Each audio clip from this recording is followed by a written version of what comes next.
My friends, let's take a deep breath together. Life can be full of challenges, but none of those challenges are as insidious as the toxic people we sometimes encounter. You know the kind.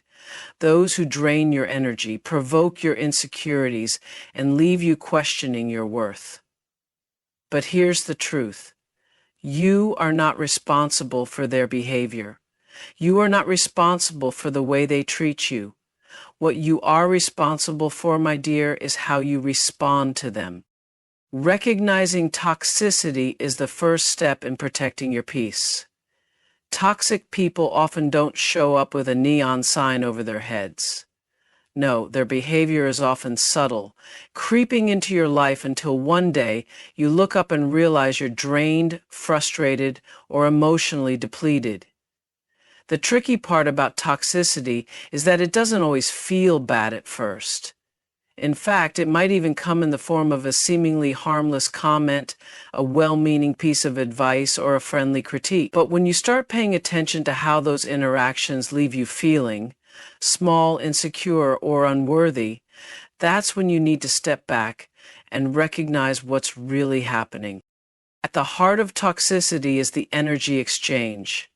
You might notice that after spending time with a certain person, you feel drained or discouraged, even if the conversation didn't seem overtly negative. Toxic people have an uncanny way of draining others without ever raising their voice.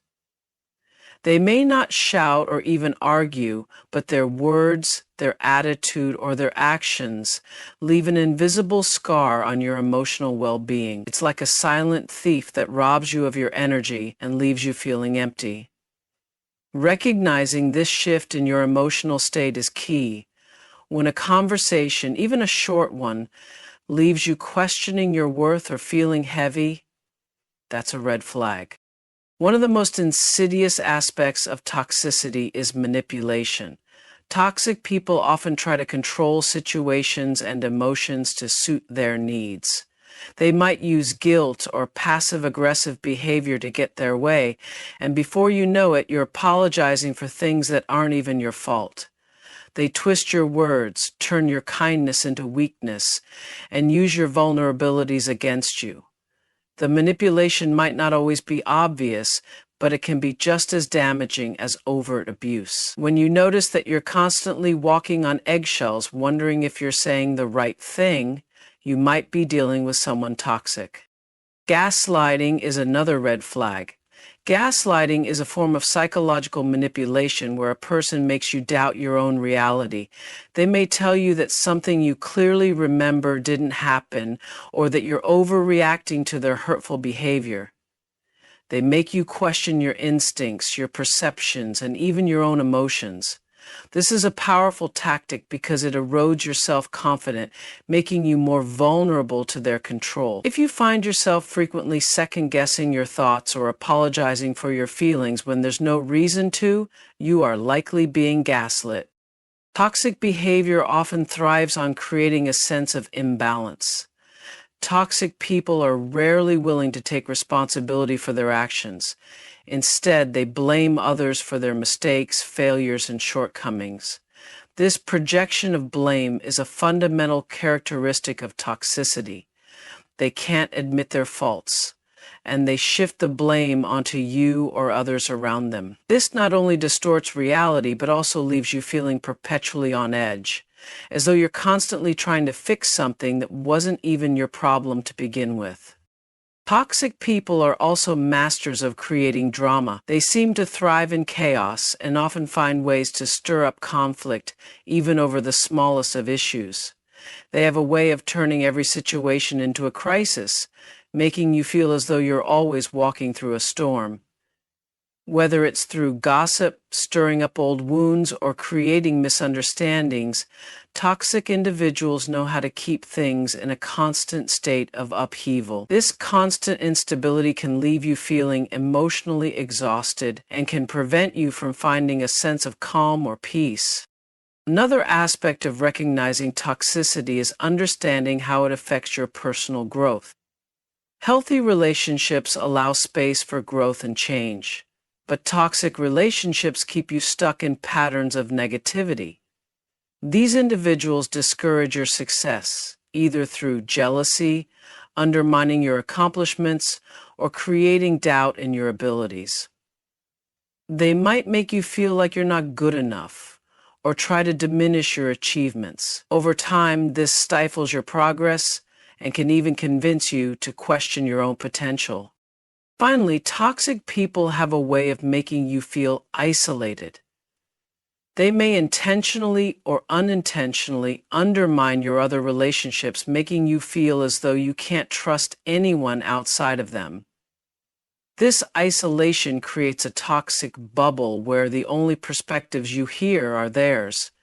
They may try to pit you against others, making you feel that your friends, family, or even coworkers are against you. When you begin to feel that you're losing touch with reality or that you can no longer rely on your support system, it's crucial to step back and examine the dynamics at play. Setting boundaries is an essential skill for protecting your emotional well-being. Boundaries are not about shutting people out or being unkind. They are about creating a clear space between your needs and the demands of others. When you set boundaries, you are asserting your right to prioritize your own mental, emotional, and physical health. Healthy boundaries communicate that you respect yourself enough to protect your peace and that you expect others to do the same. Boundaries give you the ability to take control over your environment and ensure that you are not allowing anything or anyone to violate your sense of self. For many people, especially those who are compassionate and empathetic, setting boundaries can feel uncomfortable. There is a fear of being perceived as rude or selfish, or even a fear of rejection. But it's important to understand that boundaries are not selfish. They are self-care. Saying no is not a rejection of the other person. It is an affirmation of your own needs. In fact, setting healthy boundaries fosters respect in relationships. When you let others know where you stand, you give them the chance to respect your limits, which can strengthen the relationship rather than diminish it. Boundaries are not just about what you say, but also about what you do. Actions speak louder than words, and consistent behavior is the key to maintaining strong boundaries. When you set a boundary, it's essential to follow through. If you say you need space, take that space. If you say you don't tolerate certain behavior, be firm in your response when it happens. If you don't follow through with your boundaries, you send a message that your limits aren't important, and this opens the door for others to disregard them. It's important to recognize that setting boundaries is a continuous process, not a one-time event. People will test your boundaries, and you will face challenges in maintaining them. This is particularly true in relationships with toxic individuals who thrive on manipulation or guilt tripping. They may try to make you feel bad for standing firm, or they may try to push your limits. It's crucial to remain consistent in enforcing your boundaries, even when faced with resistance. Remember, consistency is key in teaching others how to respect your boundaries. Setting boundaries isn't just about protecting yourself from negative people. It's also about protecting your time and energy. Our lives are filled with numerous demands, and when we allow others to continually take from us, we run the risk of burnout. Boundaries help you allocate time and energy in ways that serve you rather than depleting you. This means saying no to things that aren't aligned with your goals or values, prioritizing your own needs over unnecessary obligations, and carving out time for rest and rejuvenation.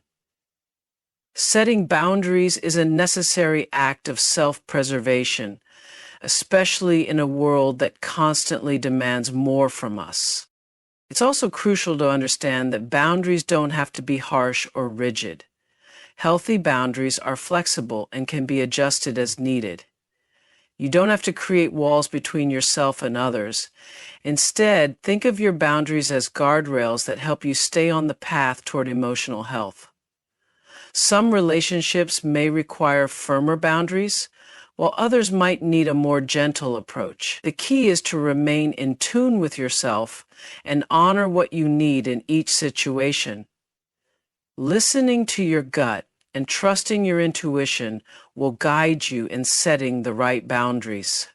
Sometimes setting boundaries means walking away from situations or people who consistently disrespect your limits. It can be hard to let go, especially if you've invested time and energy into a relationship. But when you realize that a relationship is toxic and continuously draining you, it's important to have the courage to detach. Walking away is not an act of defeat. It is an act of reclaiming your personal power. Recognizing when a relationship is no longer serving you is a necessary step toward maintaining your emotional balance. It's okay to outgrow relationships that are no longer healthy for you. One of the most important aspects of setting boundaries is the ability to communicate them clearly and confidently. It's not enough to hope people will respect your limits. You need to vocalize them. Whether it's saying, "I need some alone time," or "I can't take on that extra project right now." Being clear about your boundaries ensures that others understand where you stand. When you express your boundaries, you are teaching others how to treat you. While some may not always be happy with your limits, clear communication helps create a mutual understanding, reducing the chances of misinterpretation and conflict. Choosing empathy over conflict is a powerful practice that can transform not only your relationships, but also your own emotional experience. Conflict often arises when emotions are heightened, misunderstandings take root, or when we feel our needs and perspectives aren't being recognized. But empathy, the ability to understand and share the feelings of another, offers an opportunity to diffuse tension before it escalates into full-blown conflict. Instead of reacting from a place of defensiveness or frustration, empathy invites us to pause, listen, and try to see the situation from the other person's perspective. This doesn't mean agreeing with them, but simply acknowledging their feelings and experiences. At the core of empathy is the ability to listen, not just to hear words, but to truly understand the emotion behind them. When someone is upset, their words may be harsh or loaded with intensity, but those words often mask deeper feelings of hurt, fear, or frustration. When we approach these moments with empathy, we're not just reacting to the surface level argument or behavior, we're trying to understand the root cause. By listening with an open heart, we create a space where healing can begin and conflict can be avoided. Empathy helps us become less reactive and more thoughtful in how we respond. Choosing empathy doesn't mean we always have to fix the problem or offer solutions.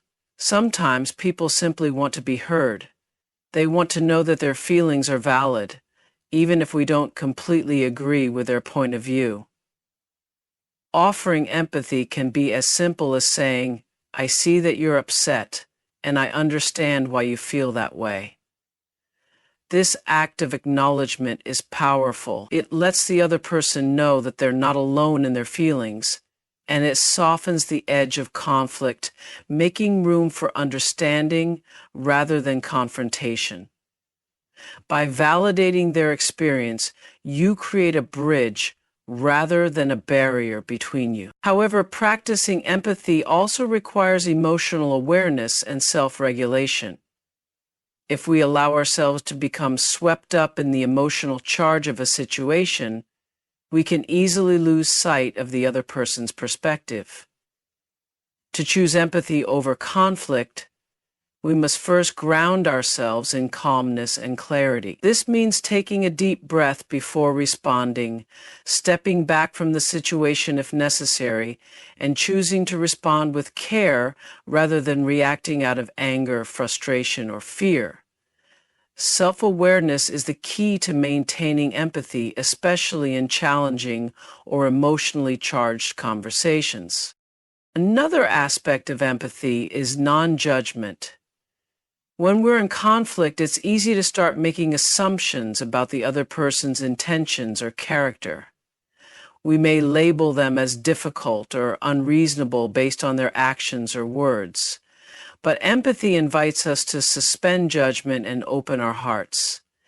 It reminds us that everyone is dealing with their own internal struggles, and their behavior is often a reflection of their own pain or limitations. By choosing to see the humanity in others, we create space for compassion, which can dissolve much of the tension that leads to conflict. Empathy also fosters better communication. When we approach disagreements with empathy, we shift from a place of competition to collaboration. We're not trying to win the argument or assert our own rightness. Instead, we're seeking understanding and connection. This collaborative approach makes it easier to find common ground, even if we don't completely agree. We can share our own feelings and needs without blaming or accusing the other person. By focusing on mutual respect and understanding, we can transform a potential conflict into a productive, peaceful conversation. Choosing empathy over conflict also requires vulnerability. It's easy to fall into a defensive mode when we feel attacked or misunderstood, but true empathy requires us to lower our guard and open ourselves to the experience of the other person. It means being willing to hear things that might be uncomfortable or challenging without immediately reacting. By being vulnerable, we not only create an opportunity for connection, but we also show the other person that they are worthy of being heard and understood.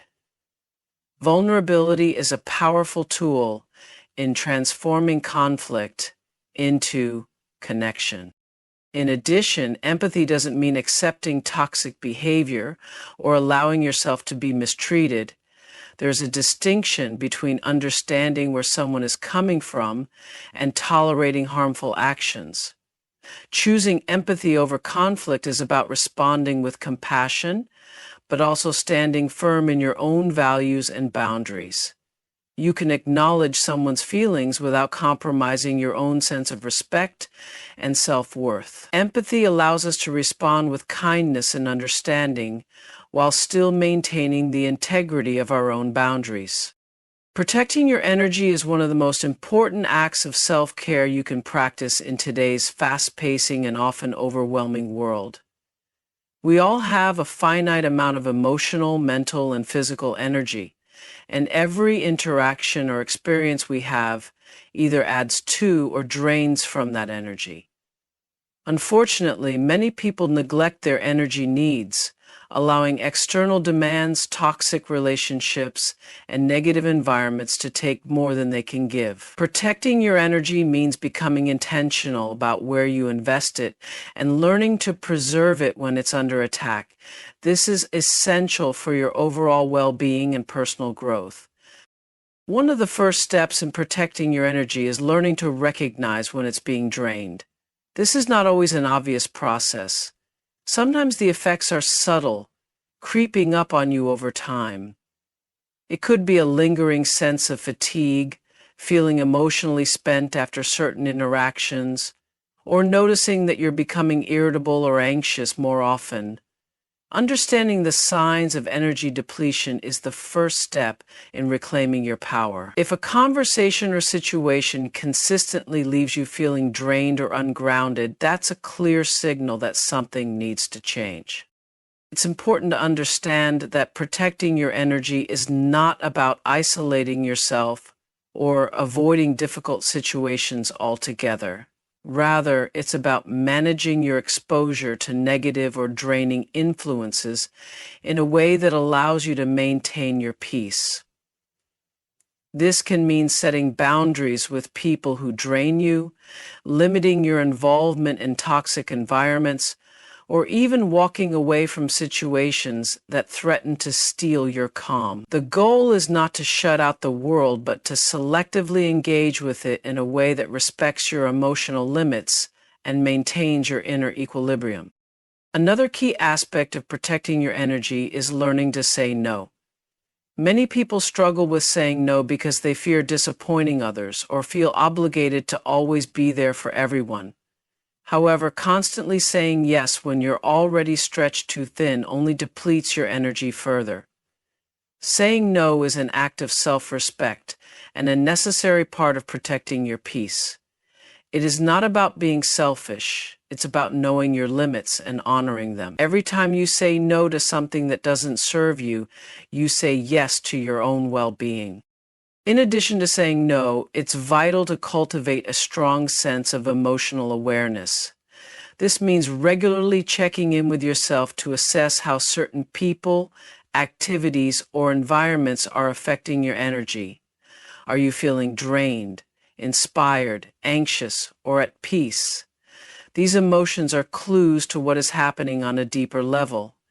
By acknowledging how situations impact you emotionally, you empower yourself to make conscious choices about where you invest your time and energy. Emotional awareness helps you take responsibility for your energy, rather than allowing external forces to dictate your emotional state. Protecting your energy also involves cultivating positive habits and environments that nourish you. Just as you protect your physical body by eating nutritious food and getting enough rest, your emotional and mental energy needs nourishment as well. This could be anything from spending time in nature, practicing mindfulness, engaging in activities that bring you joy, or surrounding yourself with people who uplift and support you. You cannot protect your energy if you're constantly in environments or relationships that are toxic or draining. Invest in those that energize and inspire you, and make space for activities that nurture your soul. Sometimes, protecting your energy means learning to detach from situations and people that are out of your control. In today's world, we often feel obligated to be emotionally invested in everything around us, whether it's the constant news cycle, a friend's drama, or a workplace conflict. However, when we try to carry the weight of everything around us, we quickly deplete ourselves. It's important to remember that you don't have to solve every problem, fix every issue, or carry the emotional burden of every person in your life. Detaching from what you cannot control gives you the freedom to conserve your energy and focus on what truly matters. Lastly, protecting your energy involves practicing forgiveness, not for others but for yourself. Holding on to grudges, resentment, or unresolved emotions can drain your energy in ways you may not even realize. When we stay attached to past hurts, we give our energy to situations and people who no longer deserve it. Letting go of past grievances doesn't mean forgetting or excusing harmful behavior. It means releasing the emotional weight that is keeping you stuck. Forgiveness allows you to free your energy so you can move forward with clarity and peace. Empowerment through detachment is a powerful practice that enables you to reclaim control over your life and emotions. Detachment is not about abandoning people or shutting them out. Rather, it's about letting go of the emotional attachment that keeps you tethered to situations and people who do not serve your highest good. It's about understanding that you have the right to choose where you invest your emotional energy and refusing to allow negative forces or toxic relationships to dominate your life. Through detachment, you protect your emotional health and create space for growth and clarity. At its core, detachment involves releasing the need for approval or validation from others.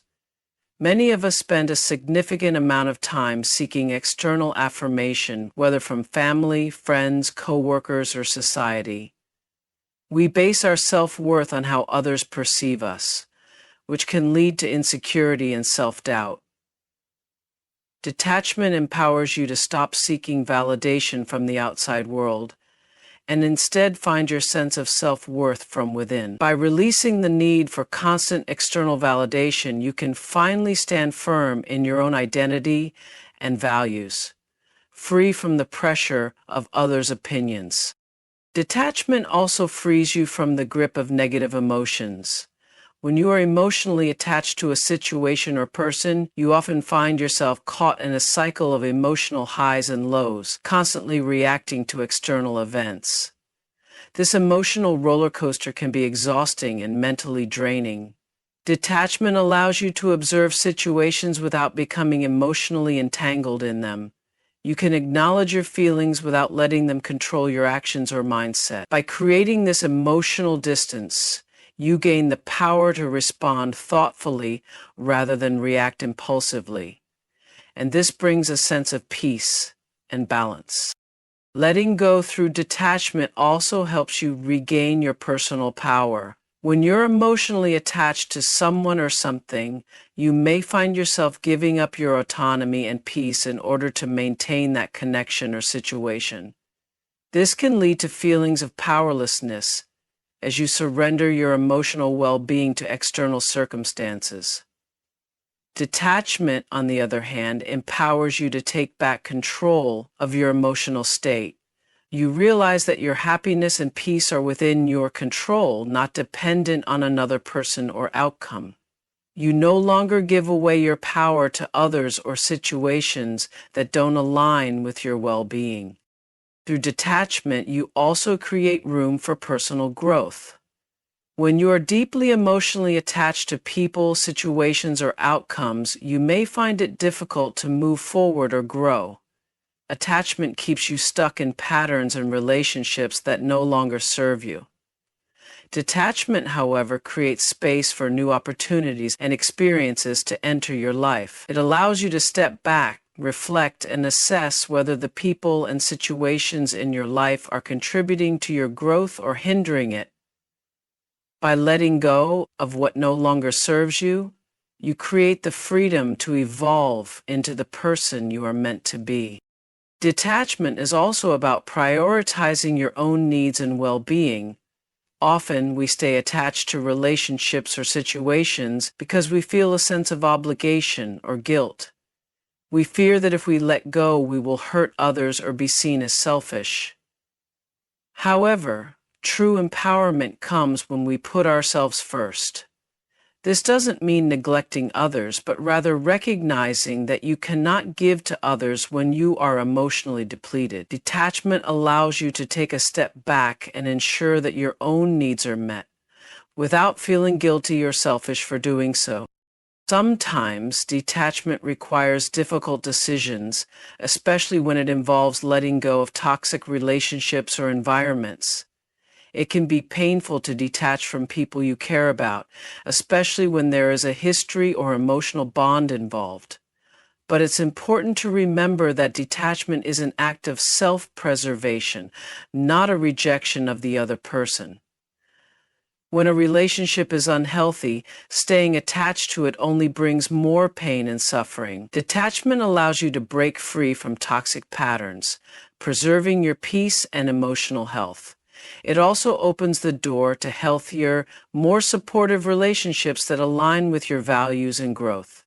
Finally, detachment teaches you to trust the flow of life.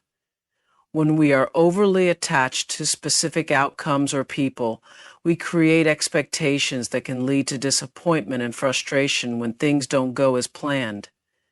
Detachment, however, invites you to trust in the process of life and surrender the need for control. You begin to understand that not everything is meant to last forever, and that sometimes letting go is the best thing for your growth. Through detachment, you cultivate trust in the universe and in your ability to navigate life with grace and confidence, knowing that you are always exactly where you need to be. Leading with love is a transformative approach to leadership that transcends traditional methods focused on authority, control, and power. At its core, leading with love means making decisions and guiding others through compassion, empathy, and understanding. It's about creating an environment where people feel valued, respected, and supported, rather than simply following rules or meeting expectations. When love is the foundation of leadership, it fosters trust, loyalty, and a deep sense of connection within teams or communities. This form of leadership doesn't rely on fear or manipulation. Instead, it inspires others to act with integrity, creativity, and passion. One of the hallmarks of leading with love is the ability to listen deeply to others. When leaders lead with love, they actively listen to their team members, valuing their input and opinions. This kind of listening goes beyond hearing words. It involves tuning into emotions, motivations, and concerns, recognizing that every individual brings unique perspectives to the table. By listening with an open heart, leaders not only build trust, but also empower their teams to feel heard and understood. This strengthens relationships and makes people feel like they are an integral part of the decision-making process. Leading with love also involves nurturing the growth of others. Love in leadership is about lifting people up, encouraging their development, and celebrating